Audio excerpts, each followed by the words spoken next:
Size बढ़ेगा या कम होगा, लेफ्ट टू राइट जाएंगे तो साइज बढ़ेगा या कम होगा। ठीक है, अब ये जो साइज है कभी कभी ऐसा होता है कि वो रेगुलर पैटर्न को फॉलो नहीं करता है, मतलब उसके अंदर कुछ इरेगुलरिटीज आती है, तो किसी बुक में उनको लिखा जाता है एज ए एक्सेप्शन करके कि ये हमने जो भी पढ़े थे 3 रूल, उसके हिसाब से हमने साइज को फाइंड किया था कि किसका साइज बढ़ेगा किसका साइज कम होगा। ये कभी कभी लिखा जाता है कि कुछ जगह ये रूल फॉलो नहीं होता है और उनको उन्होंने एक्सेप्शन का नाम दिया है, लेकिन मेरे हिसाब से वो एक्सेप्शन नहीं है, वो इरेगुलरिटीज है। अब बोलोगे सर इरेगुलरिटीज क्योंकि रेगुलर पैटर्न शो नहीं कर रहा है, इसका मतलब वो एक्सेप्शनल नेचर शो कर रहा है, दोनों बातें अलग है। इरेगुलरिटी का मतलब होता है हमने सोचा था वो इस वे में जाना चाहिए था लेकिन वो इस वे में चला गया, मतलब उसने रेगुलर पैटर्न को फॉलो नहीं किया। हम इसको एक्सेप्शन तब बोलेंगे जब हमारे पास रीजन नहीं होगा कि ये इसने रास्ता चेंज क्यों किया। इफ इसका रीजन हमारे पास नहीं है तो हम इसको मानेंगे एक्सेप्शन, और इफ हमारे पास उसका रीजन है तो हम उसको एक्सेप्शन नहीं मानेंगे, हम बताएंगे कि ऐसा होने का रीजन क्या है। समझ में आ रहा है? तो डेविएशन होना और एक्सेप्शन होना बोथ आर डिफरेंट। एक्सेप्शन का मतलब वो होता है जिसमें रीजन नहीं होता है। बहुत सारी जगह आप ऑनलाइन देखते होंगे तो उनमें बहुत बार ऐसा आता है कि लोग पढ़ रहे हैं उसका उल्टा सीक्वेंस आ जाता है, बोलते हैं कि एक्सेप्शन याद रखो, ऐसा बोल बोल के केमिस्ट्री को बदनाम कर दिया। इतने सारे एक्सेप्शन है, रियल में ऐसा नहीं है। जितने एक्सेप्शन कहे जाते हैं उनमें से 90% से भी ज़्यादा एक्सेप्शन के रीजंस है कि ऐसा क्यों हुआ, ये हम समझ सकते हो। दो बातें हैं, या तो उसको एक्सप्लेन करो या तो एक्सेप्शन देख के कहीं मार दो। ठीक है, तो मेरे हिसाब से एक्सेप्शन का रीजन है, पॉसिबल है तो बोल देना चाहिए, 90% टाइम मैं आपको बोल दूंगा इसका रीजन ये है, इस वजह से ये डेविएशन शो कर रहा है, रेगुलर नेचर को शो नहीं कर रहा है। अब यहाँ पे हम देखेंगे कि जो डेविएशन है वो कैसे आता है। तो पहले हम बात करेंगे टेबल की, तो यहाँ पे कौन सा ब्लॉक आता है? X block. इधर कौन आता है? P block. दोनों के बीच में आता है डी ब्लॉक और उसके नीचे आता है एफ ब्लॉक। ओके, अब देखेंगे तो S block last electron enters in S subshell, P block last electron enters in P subshell, इसके हिसाब से क्लासिफाई कर दिया था। अब ये तो डी ब्लॉक एलिमेंट्स है, तो सबसे पहले डी ब्लॉक का एलिमेंट कौन से पीरियड में आता है? Period number 1, period number 2, period number 3, period number 4, period number 5, period number 4 में आता है। कौन? के सी ए स्कैंडियम। ये आता है 4s1, ये आता है 4s2, ये आता है 3d1, ये आता है 3d1। अब इसका इलेक्ट्रॉनिक कॉन्फ़िगरेशन क्या हुआ? 4s2 3d1, nmax कितना हुआ? 4। nmax कितना हुआ? 4। और nmax 4 हुआ तो पीरियड नंबर कितना हो गया? 4। तो पीरियड नंबर 4 से शुरू हो जाएगा कौन सा सीरीज? 3d series. अब यहाँ पे जो इलेक्ट्रॉन है वो कौन से सबशेल में है? डी। कौन सा डी? 3d। अब ये 3d के बाद कितने एलिमेंट्स रहेंगे? 3d1 से लेकर 10, मतलब कितने एलिमेंट्स हो गए? 10। तो ये रहेगा 3d1 से लेकर 3d10। इसको कौन सी सीरीज बोलेंगे? फर्स्ट ट्रांजिशन सीरीज, क्योंकि डी ब्लॉक को क्या कहा जाता है? ट्रांजिशन एलिमेंट, और ट्रांजिशन एलिमेंट पहले बार इस सीरीज में मिले थे और इसलिए इसको बोलेंगे फर्स्ट ट्रांजिशन सीरीज। उसके नीचे कौन आएगा? नीचे 4d सीरीज, कहाँ से कहाँ तक? 1 से लेकर 10 तक। इसको क्या बोलेंगे? सेकंड ट्रांजिशन सीरीज, या तो उसको बोलेंगे 4d सीरीज। 4d सीरीज क्यों बोला? क्योंकि 4d में इलेक्ट्रॉन आ रहे हैं। इसके नीचे कौन आएगा? 5d, इसको बोलेंगे हम लोग 5d सीरीज, या तो उसको बोलेंगे second transition series, third transition. ये जो रहेगा ये रहेगा थर्ड ट्रांजिशन सीरीज एलिमेंट। समझ में आ रहा है? अब हमने 3 रूल्स देखे थे, कौन से? Rule number 1, number of shell बढ़ेगा तो फोर्स ऑफ अट्रैक्शन कम होगा, और रूल नंबर 2, न्यूक्लियर चार्ज बढ़ेगा तो फोर्स ऑफ अट्रैक्शन बढ़ेगा। रूल नंबर 3,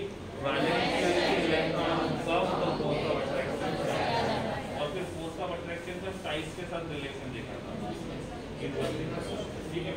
अब मेरे पास यहाँ पे 3D सीरीज के एलिमेंट्स है, तो 3D सीरीज शुरू होता है cadmium, titanium, vanadium, chromium, manganese, iron, cobalt, nickel, copper, zinc, ठीक है। इनका इलेक्ट्रॉनिक कॉन्फ़िगरेशन होगा 4s1 sorry 4s2 d1 d2 और खत्म कहाँ पे होगा dn पे, कहाँ पे dn। अब हमारे पास 10 एलिमेंट है और मैंने आपको एक काम दे दिया 1 मिनट टाइम देके कि आपको इनको साइज के हिसाब से अरेंज करना है। किसके हिसाब से? साइज के हिसाब से। कर पाओगे? पक्का? तो 1 मिनट आपका शुरू हो गया। फेयर कॉपी में नहीं करना है तो रफ कॉपी यूज कर सकते हो, लेकिन 1 मिनट के अंदर ये बताना है इन 10 में से किसका साइज सबसे बड़ा होगा और किसका साइज सबसे छोटा होगा।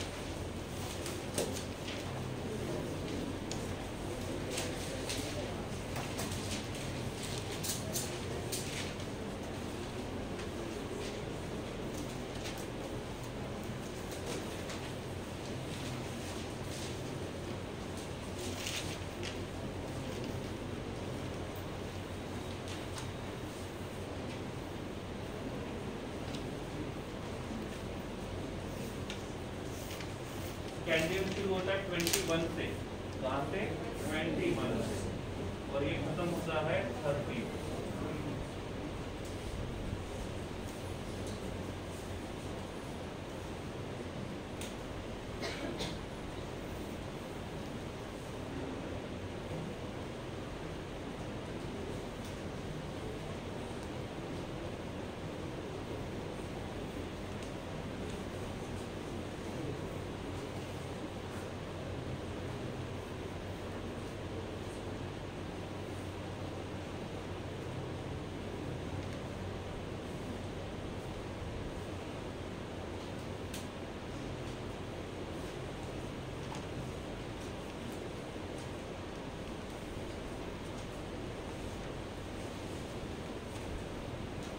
कितने लोग?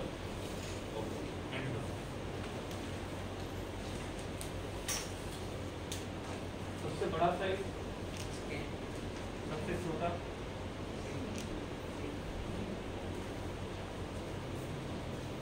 सबसे छोटा साइज और सबसे बड़ा। रीजन पता है? रूल नंबर 1 लगेगा? रूल नंबर 1 लगेगा? क्यों नहीं लगेगा?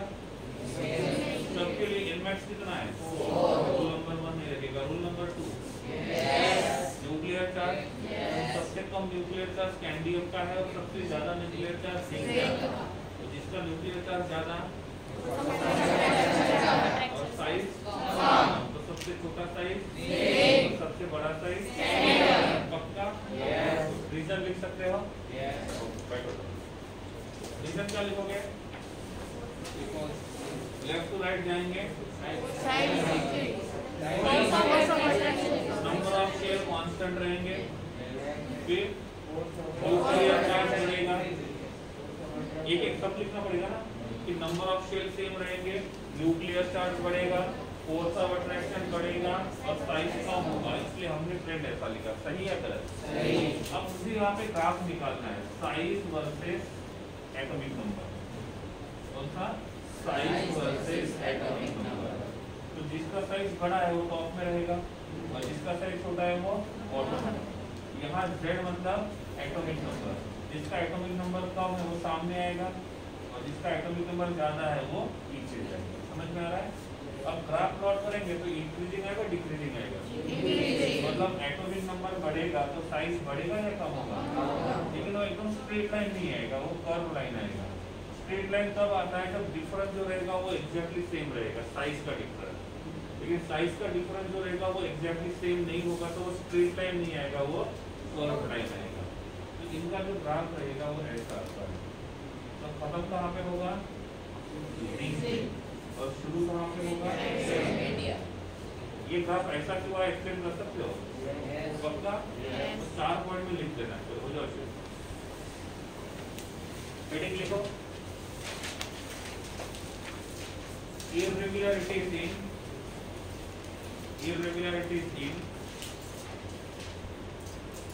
regular trend.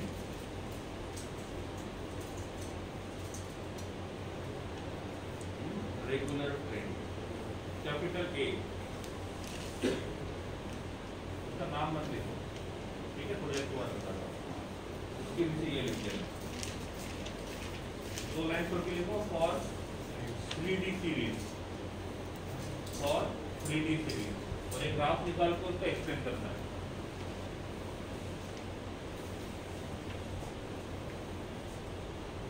ये ऐसा एक्सपेक्ट किया है ना हमने, ऐसा होना चाहिए, तो क्या बोलेंगे, एक्सपेक्टेड, ये इमेजिनरी, एक्चुअल, सेम बहुत अच्छी बात है, उधर ढूंढते रहो।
साइज वर्सेस एटॉमिक,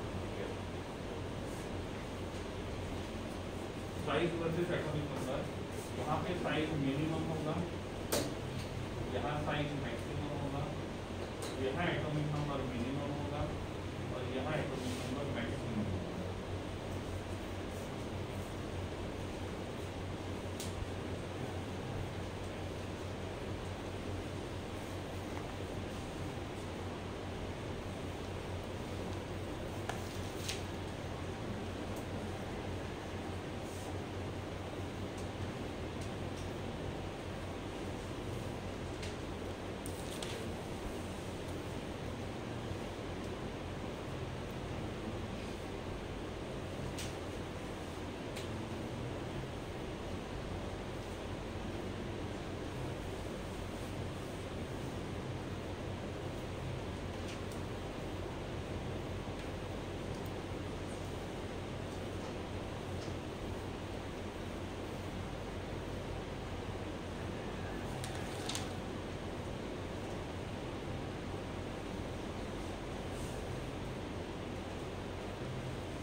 अब पहली बात तो ये आती है, तो खड़े हो बैठ जाओ, न्यूक्लियर चार्ज बढ़ेगा तो साइज कम होगा, क्यों? फोर्स ऑफ अट्रैक्शन बढ़ेगा ना, तो साइज क्या होना चाहिए, और उसी रूल के हिसाब से हमने ये ग्राफ प्लॉट किया है। ओके, इसके पहले हम लोग ट्रेंड्स पढ़ते थे, वो एस ब्लॉक और सी ब्लॉक के लिए था, उसको नॉर्मल एलिमेंट बोलते थे, ट्रांजिशन, और नॉर्मल क्यों बोलते थे, because last electron enters in valence shell. इनको क्या बोला था हमने? Transition. Last electron enters in valence shell और पेनिट्रिमेंट शेल। ठीक है, अब क्या होगा, पहले हम स्कैंडियम की बात करते हैं। एटॉमिक नंबर, इसका इलेक्ट्रॉनिक कॉन्फ़िगरेशन होता है 1s2 2x2 2p6 3x2 3p6 4s2 3d1 3d1। अब यहाँ हम देखेंगे स्कैंडियम के पास, तो फर्स्ट शेल में 2 इलेक्ट्रॉन, सेकंड शेल में 8 इलेक्ट्रॉन, काउंट कर लो आप। थर्ड शेल में 9 इलेक्ट्रॉन और लास्ट शेल में 2 इलेक्ट्रॉन। कौन सा? Scandium, titanium? Scandium, titanium, vanadium. Vanadium में क्या चेंज होगा? D1 की जगह क्या होगा? D3 होगा। स्कैंडियम, टिटेनियम, वैनेडियम, तो क्या होगा? D3। तो स्कैंडियम, टिटेनियम, वैनेडियम ये बन जाएगा 2 8 11 और 2। समझ में आ रहा है? अब देखो, अभी जो हम इलेक्ट्रॉन ऐड कर रहे हैं वो वैलेंस शेल में या पेनिट्रिमेंट शेल में? और जब पेनिट्रिमेंट में इलेक्ट्रॉन बढ़ेंगे, मतलब हम इसको न्यूक्लियस मानते हैं, ठीक है, और यहाँ इलेक्ट्रॉन पहले से है, और अभी जो इलेक्ट्रॉन ऐड कर रहे हैं वो इधर, क्योंकि ये हमारा कौन सा शेल हो गया?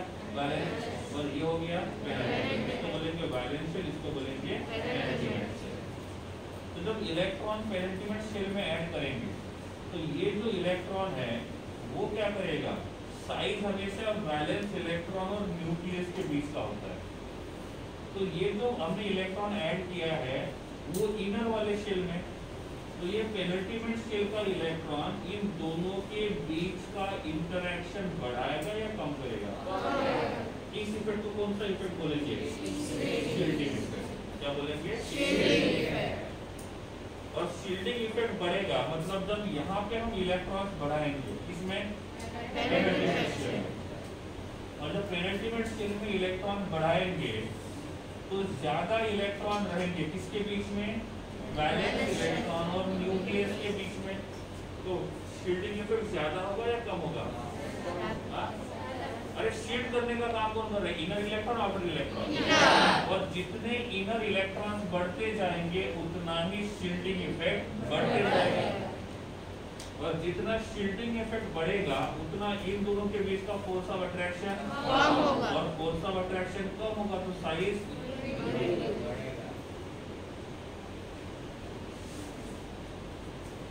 सही है गलत? क्योंकि शील्डिंग इफेक्ट जब होगा तो साइज क्या होना चाहिए? बढ़ना चाहिए। अब वो ऐसा कि स्कैंडियम और वैनेडियम इन दोनों में साइज के लिए प्रॉब्लम हो रहा है। एक बोल रहा है कि मेरा साइज बड़ा है, दूसरा बोल रहा है मेरा साइज बड़ा है। क्या लगता है? हम उसके हिसाब से जा रहे हैं। न्यूक्लियर चार्ज, किसका न्यूक्लियर चार्ज ज्यादा है? स्कैंडियम कितना है? +21 और ये +23। किसका न्यूक्लियर चार्ज ज्यादा है? रूल कहता है कि जिसका न्यूक्लियर चार्ज ज्यादा होगा उसका साइज, ठीक है। तो स्कैंडियम का साइज बड़ा होना चाहिए और वैनेडियम का साइज छोटा होना चाहिए, और ट्रेंड के हिसाब से वही हो रहा है। लेकिन आप मुझे बताओ, स्कैंडियम में पेनिट्रिमेंट शेल में कितने इलेक्ट्रॉन है? और वैनेडियम में 11। तो किसके पेनिट्रिमेंट शेल में ज्यादा इलेक्ट्रॉन है? और जिसके पेनिट्रिमेंट शेल में ज्यादा इलेक्ट्रॉन रहेंगे उसमें शील्डिंग पावर ज्यादा, और शील्डिंग पावर ज्यादा होगा तो इन दोनों के बीच का फोर्स ऑफ अट्रैक्शन, और फोर्स ऑफ अट्रैक्शन कम होगा तो साइज। तो इस रूल के हिसाब से किसका साइज बड़ा होना चाहिए? क्या होना चाहिए? वैनेडियम का साइज बड़ा होना चाहिए। रीजन है वैनेडियम के पेनिट्रिमेंट शेल में कितने इलेक्ट्रॉन है? 11, और स्कैंडियम में 9। तो वैनेडियम में शील्डिंग इफेक्ट ज्यादा, और शील्डिंग इफेक्ट ज्यादा होगा तो साइज क्या होना चाहिए? बड़ा। दोनों एग्जैक्टली अपोजिट है। एक रूल बोल रहा है कि साइज कम होना चाहिए, वो भी सही है। दूसरा जो बोल रहा है वो भी गलत नहीं है, क्योंकि जब पेनिट्रिमेंट में इलेक्ट्रॉन बढ़ेंगे तो सिंपल सी बात है क्या होगा? शील्डिंग इफेक्ट बढ़ जाएगा, और शील्डिंग इफेक्ट बढ़ेगा तो साइज भी बढ़ जाएगा। तो हम एग्जाम में किस हिसाब से जाएंगे, ये क्वेश्चन आपको है, ऑप्शन दोनों रहेंगे और इनके सबको पूछा गया कि इन दोनों में से किसका साइज बड़ा है और उनमें से दो ऑप्शन ये है। आपने न्यूक्लियर चार्ज के हिसाब से टिक किया, आंसर भी बोल दिया मैंने शील्डिंग इफेक्ट। आपने शील्डिंग इफेक्ट के हिसाब से चेक किया, मैंने बोला न्यूक्लियर चार्ज। क्या करोगे, दोनों टिक करोगे? ऐसा तो हो नहीं सकता, या तो साइज बड़ा होगा या तो साइज छोटा होगा, दोनों ऑप्शन नहीं होंगे। ठीक है, अब इसमें होगा क्या वो देखते हैं। पहले आप मुझे बताओ शील्डिंग पावर किसमें सबसे ज्यादा होगा, स्कैंडियम, टिटेनियम, वैनेडियम और कम?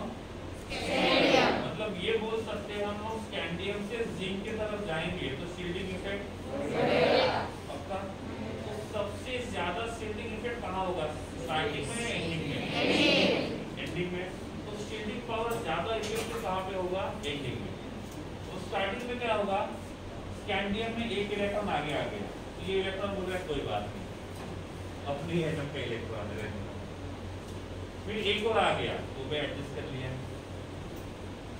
एक चलो लास्ट टाइम एक और एडजस्ट कर लेंगे। लेकिन ऐसा हम एडजस्ट कर रहे ये बात मान के जब दूसरा वैलेंस शेल की जगह पेनिट्रिमेंट में इलेक्ट्रॉन ऐड करते जाएगा तो एंड में क्या बोल देंगे, अब बस हो गया। अब तो हम बोलेंगे कि तुम्हारे वजह से हमको दिक्कत हो रही है। हमारे घर में कभी एक दिन के लिए आता है तो ठीक है, 2 दिन के लिए और ठीक है, 3 दिन चलो कोई बात नहीं, अपने ही लोग हैं। और उसने बोला कि अब यही रहेंगे, तो बोले कि अब नहीं होगा। मतलब शील्डिंग इफेक्ट ज्यादा कहाँ पे रहेगा, एंडिंग में, और कम कहाँ पे रहेगा, क्योंकि इनमें इलेक्ट्रॉन कुछ ही दिन को रहने के लिए आ रहा है और ये लाइफ टाइम वाले हैं, मतलब दिन बढ़ते जा रहे हैं। तो ये बोलेंगे अब हमसे नहीं होगा, क्लियरली बोल देंगे कि आपके वजह से हमको दिक्कत हो रही है, आपके वजह से शील्डिंग इफेक्ट बढ़ रहा है। तो शील्डिंग इफेक्ट जो रहेगा वो यहाँ पे मैक्सिमम होगा और शील्डिंग इफेक्ट यहाँ पे मिनिमम। अब 3 केस पढ़ते हैं हम लोग। केस 1 पुलिस केस नहीं है, हमने बोल दिया न्यूक्लियर चार्ज ज्यादा इफेक्टिव है शील्डिंग इफेक्ट के कंपेयर में। कौन? तो न्यूक्लियर चार्ज अगर मैं ज्यादा स्ट्रॉन्ग हूँ कंपेयर टू शील्डिंग इफेक्ट, तो हम जाएंगे किसके हिसाब से, न्यूक्लियर चार्ज के हिसाब से, क्योंकि वो स्ट्रॉन्ग है ना, तो जो स्ट्रॉन्ग रहेगा उसी का हम पकड़ेंगे। केस 2 उसने बोल दिया न्यूक्लियर चार्ज और शील्डिंग इफेक्ट में से शील्डिंग इफेक्ट ज्यादा है, तो किसके हिसाब से जाएंगे, पक्का। पहले किसके हिसाब से गए थे, और न्यूक्लियर चार्ज के हिसाब से जाएंगे तो साइज बढ़ना चाहिए, कम होना चाहिए, कम होना चाहिए। और शील्डिंग इफेक्ट के हिसाब से जाएंगे तो साइज क्या होना चाहिए, बढ़ना चाहिए। Number 3 nuclear charge is nearly equals to shielding effect. तो एक बोल रहा है मैं साइज बढ़ा के रहूंगा, दूसरा बोल रहा है मैं साइज कम करा के रहूंगा, और दोनों का पावर सेम है। साइज बढ़ेगा कम होगा उतना ही रहेगा।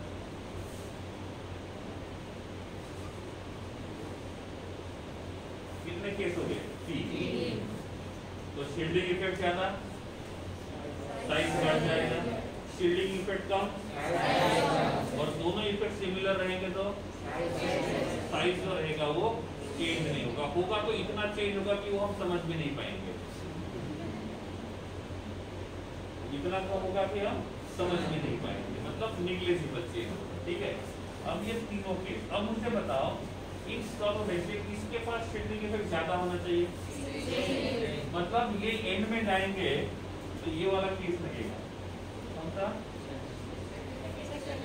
सेकंड वाला, स्टार्टिंग में फर्स्ट वाला और मिडल वाले में थर्ड वाला। तो तीनों केस को हम यहाँ यूज करेंगे। तो पहले साइज कम होगा, फिर सिमिलर होगा, सेम नहीं, सिमिलर सेम दोनों अलग है। पहले साइज कम होगा, फिर सिमिलर होगा, फिर हल्का सा बढ़ जाएगा।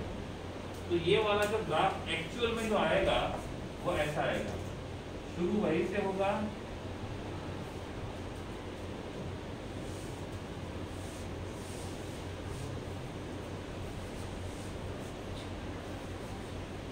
तो पहले साइज कम हुआ, फिर सिमिलर। अब सिमिलर में देखो ये बीच का लाइन ऐसे नहीं आएगा, ये बीच का लाइन थोड़ा सा ऐसे आएगा नीचे, मतलब हम बोल रहे हैं सेम है तो वो एग्जैक्टली ऐसा नहीं रहेगा, वो थोड़ा सा नीचे रहेगा, इतना नीचे रहेगा कि हम ऑब्जर्व भी नहीं कर पाएंगे। तो ये वाली जो लाइन है वो एग्जैक्टली सेम नहीं है, वो थोड़ा सा नीचे आएगा, थोड़ा सा, लेकिन दूर से देखने से लगेगा कि वो कैसा है, सेम। तो पहले साइज कम, फिर सिमिलर, फिर बढ़। साइज कम क्यों हुआ? केस 1, केस 2, केस 3, तो यहाँ लगाएगा केस 1। एंड में साइज बढ़ा क्यों? केस 2। और साइज इक्वल क्यों है? तो ये एक्चुअल है, कौन सा? रेड वाला, और ब्लू वाला जो था वो एक्सपेक्टेड था। हमने सोचा था ऐसा आना चाहिए, लेकिन ऐसा नहीं हुआ। एक्सपेक्ट कैसे करोगे? स्टार्टिंग में किसका इफेक्ट ज्यादा होगा कंपेयर टू? अब किसी ने पूछा क्यों, आपने कैसे मान लिया कि शील्डिंग इफेक्ट वीक है, तो क्या बोलेंगे? इनर शेल में इलेक्ट्रॉन कम है ना। अब देखो जिंक को देखते हैं हम लोग, जिंक, तो जिंक में क्या होगा? 2 8 18, सही है ना। तो हम लोग यहाँ से इधर जा रहे हैं, तो पेनल्टीमेंट में इलेक्ट्रॉन बढ़ेंगे या कम होंगे? मतलब स्टार्टिंग में इलेक्ट्रॉन कम रहेंगे तो शील्डिंग पावर बहुत कम होगा, लेकिन एंड में जाते जाते इतने इलेक्ट्रॉन बढ़ जाएंगे कि शील्डिंग पावर बहुत ज्यादा हो जाएगा। इसलिए हम ये मानते हैं कि स्टार्टिंग में शील्डिंग इफेक्ट कम है और एंडिंग में शील्डिंग इफेक्ट ज्यादा है, और इसलिए हमने स्टार्टिंग में कौन सी केस लिया? कि शील्डिंग इफेक्ट न्यूक्लियर चार्ज के कंपेयर में वीक है।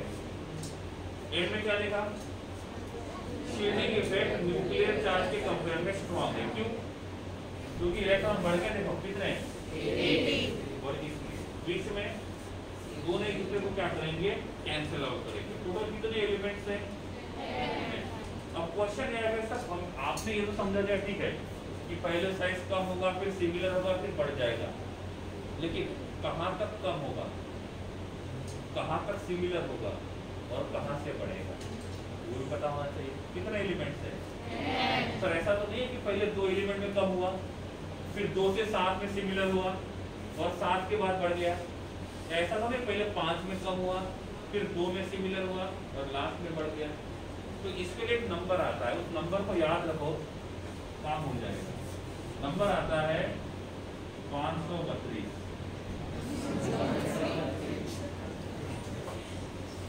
तो पहले 5 एलिमेंट में साइज कम होगा, नेक्स्ट 3 में सिमिलर होगा, सेम नहीं होगा, और लास्ट 2 में बढ़ जाएगा।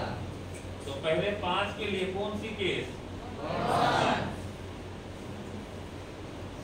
इनके लिए थर्ड, और इनके लिए समझा नहीं समझा? Problem solve. पहले 5 एलिमेंट के लिए कम होगा, नेक्स्ट 3 के लिए सिमिलर होगा, और लास्ट 2 के लिए बढ़ जाएगा। समझा नहीं समझा? रीजन लिख सकते हो, केस 1, केस 2 और केस 3, ठीक है।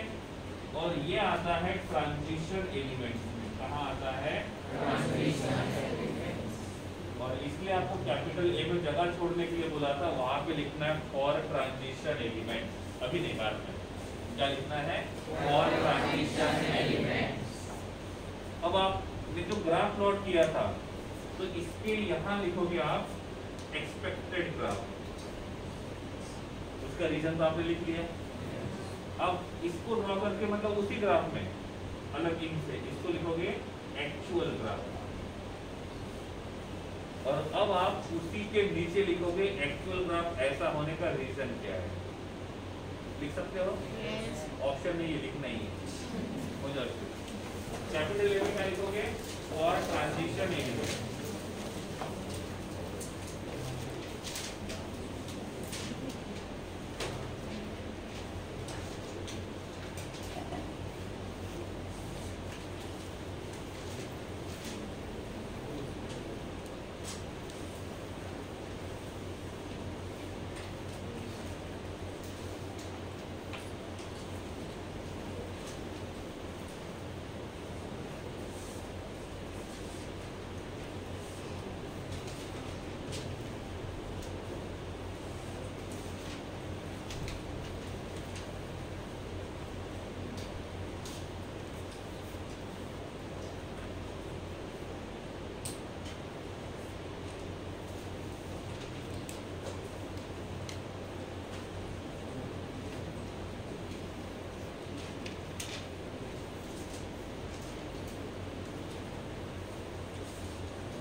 हाँ ये इन केस लिखो रीजन में हो जाएगा।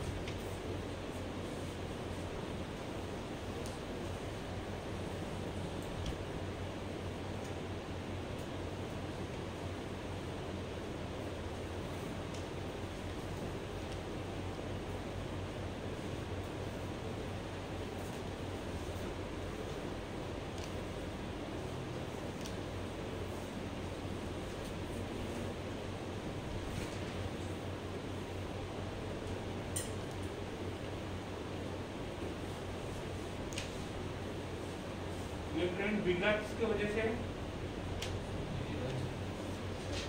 ये ट्रेंड हमने जो सोचा था वैसा क्यों नहीं आया? शील्डिंग इफेक्ट की वजह से। इसका मेन रीजन है शील्डिंग इफेक्ट, और ये आर्टिकल हमने पढ़ा था।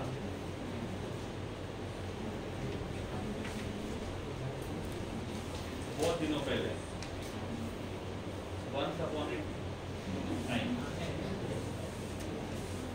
in ultra research.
Transition series में पॉइंट मैंने लिख के दिया था कि ट्रांजिशन सीरीज में हमेशा इलेक्ट्रॉन कहाँ पे आएगा? Penultimate shell. और जहाँ जहाँ पे इलेक्ट्रॉन पेनल्टीमेट शेल में आएगा वहाँ पे कौन सा इफेक्ट होगा? और जहाँ जहाँ शील्डिंग इफेक्ट होगा वहाँ पे ट्रेंड ऐसे ही आएगा। तो ऐसे ग्राफ रहेगा 3D का, ऐसे ग्राफ रहेगा 4D का, और ऐसे ग्राफ रहेगा 5D का। तो डी सीरीज कोई भी हो, सीक्वेंस यही रहेगा 5 3 2। पहले 5 में कम होगा, नेक्स्ट 3 में सिमिलर होगा, और लास्ट 2 में बढ़ जाएगा। ठीक है, तो ये रहेगा किसका ग्राफ? 3D का। अब 3D और 4D में से किसका साइज बड़ा होगा? क्यों? 3D में नंबर ऑफ शेल 4 है और 4D में नंबर ऑफ शेल 5 है, तो रूल नंबर 1 तो पहले लगेगा, और जिसके पास शेल ज्यादा होंगे उसका साइज बढ़ जाएगा। तो यहाँ पे हम लोग 3D का ग्राफ निकालेंगे। तो 3D का ग्राफ क्या होगा? साइज कम होगा, सिमिलर होगा, बढ़ जाएगी। तो ये क्या होगा, D1 D2 या D3? D1, ये कौन सा होगा, D2, और ये कौन होगा, D10। और इस सीरीज को कौन सा सीरीज बोलेंगे, 3D सीरीज। कौन सा सीरीज, 3D। क्वाड्रेटिक सीरीज उससे ऊपर रहेगा, उससे नीचे होगा ना? अरे साइज जो है वो 3D और 4D में से किसका ज्यादा होगा, 4D का ज्यादा होगा, नंबर ऑफ शेयर ज्यादा। तो ग्राफ ऐसा आएगा।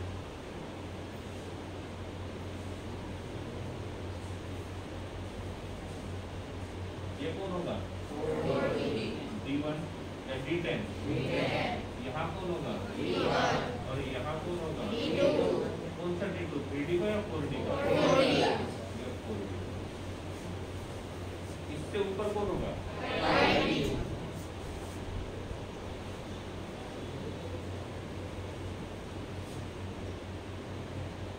ये कौन होगा, कौन सा D10? ये कौन सा होगा, D1, और ये कौन होगा, ठीक है। 3D series D1 D2 and में D10। 4D कौन आएगा, D1 D2 D10। फिर कौन आएगा, 5D कौन आएगा, D1 D2 और D10। तो ये हमारा एक्सपेक्टेड ग्राफ है। रीजन के साथ लिख सकते हो कि वैसा हुआ। ये लिखना नहीं है कि कम इक्वल और बड़ा की वैल्यू, तो हमने पहले लिख लिया। तो ये लिखना है कि 3D और 4D में से 4D का ज्यादा की वैल्यू, 4D और 5D में से 5D का ज्यादा की वैल्यू। तो रीजन क्या आएगा, इसके पास जो n मैक्स रहेगा वो 4, इसके पास 5, इसके पास 6।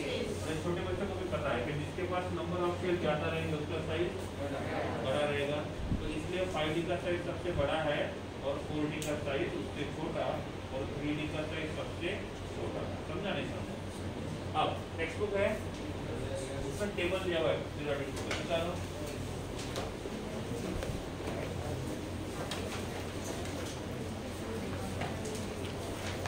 निकाल लिया। 3D सीरीज में जिसका इलेक्ट्रॉनिक कॉन्फ़िगरेशन D1 होगा उसका एटॉमिक नंबर क्या है, 21। कितना है, 21। D2 का 22 और D10 का 4D सीरीज में D1 39, D2 और D10 48। 5D में D1 D2 80। अब देखो 21 के बाद 22, 39 के बाद 40 और 57 के बाद 72। गैप कितने का है, 14 का। तो 14 इलेक्ट्रॉन जाएगा, बताया था मैंने। पहले D में एक इलेक्ट्रॉन जाएगा, फिर F में जाएगा, F भरने के बाद D2 से D10 होगा, ऐसे हो गया। तो इन सब में यहाँ F ऑर्बिटल आएगा और F ऑर्बिटल के पास कितने इलेक्ट्रॉन्स रहेंगे, 1 से लेकर 14। तो F के पास 14 इलेक्ट्रॉन्स रहेंगे। और ऐसा चेंज 3D में है, 4D में या 5D में है, ठीक है। अब हमको पूछा गया D1, D1 और D1, कौन सा D1, 3D1, 4D1 और 5D1। 3D1, 4D1, 5D1, किसका साइज बड़ा होगा, छोटे बच्चों को बताया क्यों। अब आएगा 3D2, 4D2 और 5D2, किसका साइज बड़ा होगा, और सबसे छोटा। हम किसी एम्प्लॉय में काम करते हैं और जब हम जॉब पे लगे हमारा सैलरी था 50,000। नेक्स्ट ईयर अब 1 साल के बाद ये हो गया 60,000, फिर से 1 साल के बाद ये हो गया 70,000, फिर से 1 साल के बाद ये हो गया 80,000। इसका मतलब कंपनी ने हमको बुलाता हर साल आपका सैलरी बढ़ेगा, कितने से। तो हर साल के एंड होने के बाद हम एक्सपेक्ट तो करेंगे ना हमारा सैलरी बढ़ना चाहिए, तो हम एक्सपेक्ट कर रहे हैं कि बढ़ना चाहिए, और उतना ही बढ़ा, मतलब लेवल पे था। हमने सोचा था यहाँ तक और यहाँ तक बढ़ा तो लेवल पे है, तो ना ही जितना सोचा था उससे ज़्यादा मिला, ना ही जितना सोचा था उससे कम मिला। इनके तुमने बोला आपका काम बहुत अच्छा है, 10 के जगह 12,000 बढ़ा दे, तो एक्सपेक्ट ये किया था, उससे ज़्यादा मिला, सैलरी एक्सपांड हुआ, कॉन्ट्रैक्ट हुआ, जितना सोचा था उससे कम। लेकिन पहले आपका सैलरी था 80, सोचा था कितना होना चाहिए 90, लेकिन 90 नहीं हुआ, वो 80 रहा। कांस्टेंट सैलरी के हिसाब से देखा जाएगा तो कांस्टेंट, लेकिन जितना एक्सपेक्टेशन किया था उसके हिसाब से देखा जाएगा तो कम है, सही है ना। एक्सपेक्ट करेंगे कितना 90 और मिला कितना 80, तो क्या हुआ एक्सपेंशन कॉन्ट्रैक्शन उतना ही है, देखने में उतना ही, लेकिन हमने जितना सोचा था उसके कंपेयर में। अब हम बोल रहे हैं कि यहाँ से यहाँ जाएंगे तो ये बढ़ना चाहिए, यहाँ से यहाँ जाएंगे तो ये बढ़ना चाहिए, यहाँ से यहाँ गया तो बढ़ना चाहिए, वो बढ़ना चाहिए ऐसा एक्सपेक्ट करके जा रहे हैं और नहीं बढ़ रहा है, तो हमारे एक्सपेक्टेशन के हिसाब से वो नहीं बढ़ा, मतलब उसको क्या बोलेंगे एक्सपेंशन या कॉम्प्रेशन। एक्सपांड हुआ, कॉम्प्रेस हुआ, कंडेंस हुआ, ठीक है। तो यहाँ पे हम दो वर्ड यूज करेंगे, या तो एक्सपांड हुआ या तो कॉन्ट्रैक्ट हुआ। तो जितना हमने सोचा था उतना ही इंक्रीज हुआ, अच्छी बात है, और जितना हमने सोचा था जितना हमने एक्सपेक्ट किया था उससे कम मिला, क्या हुआ कॉन्ट्रैक्ट हुआ।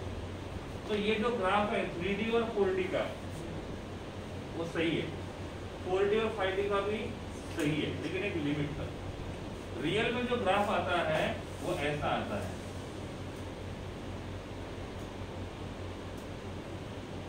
तो 4D और 5D दोनों का ग्राफ सिमिलर आता है। एक्सपेक्ट क्या किया था बढ़ना चाहिए, बढ़ा नहीं बढ़ा, मतलब क्या हुआ कॉम्प्रेस हुआ, कॉन्ट्रैक्ट हुआ, और इसको कहा जाता है लैंथेनॉइड कॉन्ट्रैक्शन। क्या बोलेंगे लैंथेनॉइड कॉन्ट्रैक्शन, और इसीलिए ऐसा कहा जाता है कि 4D और 5D में से दोनों का जो साइज रहेगा वो नियरली क्या होगा सेम। अब ये लैंथेनॉइड कॉन्ट्रैक्शन इसी में क्यों हुआ, फिर जब 3D से 4D में गए वहां पे भी होना चाहिए, ऐसा इससे कौन सा गुना किया 5D वाले ने, उसका गुना एक ही है, क्योंकि इसमें D2 में इलेक्ट्रॉन जाने के पहले इलेक्ट्रॉन कहाँ गए, तो F orbital is responsible for lanthanoid contraction में।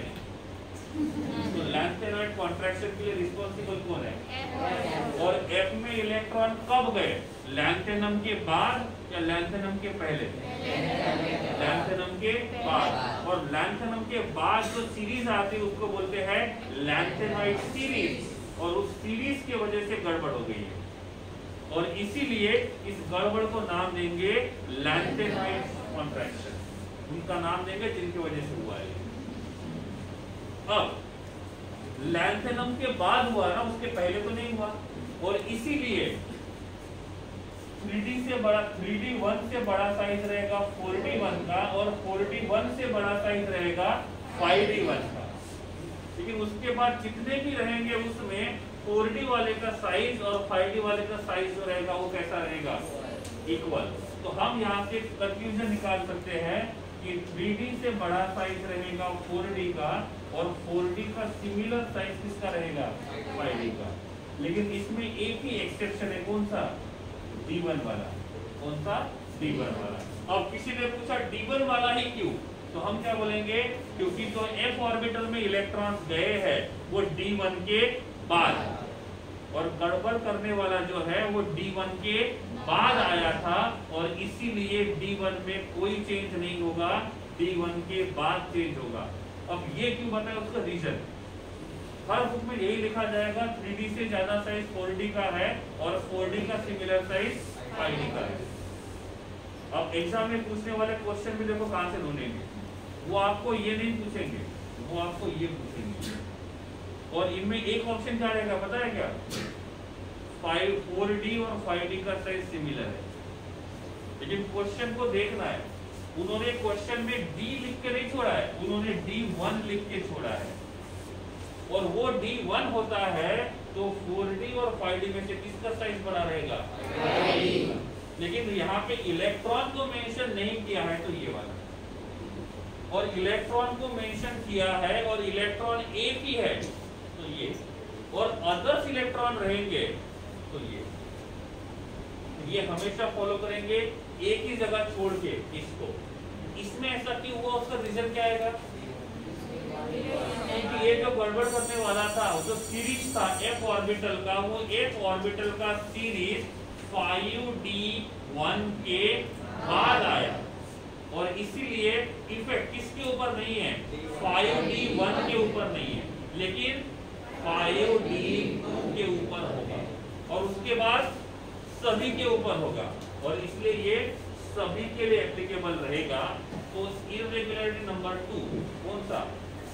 लैंथेनॉइड कॉन्ट्रैक्शन किसकी वजह से हुआ? इसके वजह से, और ये किसके बाद आया? और इसीलिए डी ऑर्बिटल में जितना हमने सोचा था उसके हिसाब से ग्राफ नहीं मिला। तो ये था 5D का एक्सपेक्टेड ग्राफ, और रेड वाला रहेगा 5D का एक्चुअल ग्राफ। समझ में आ रहा है? जितना सिंप्लीफाई करना कर सकता था उतना सिंप्लीफाई करके बता दिया है। इसको ज्यादा डिटेल में हम लोग 12th स्टैंडर्ड में पढ़ेंगे।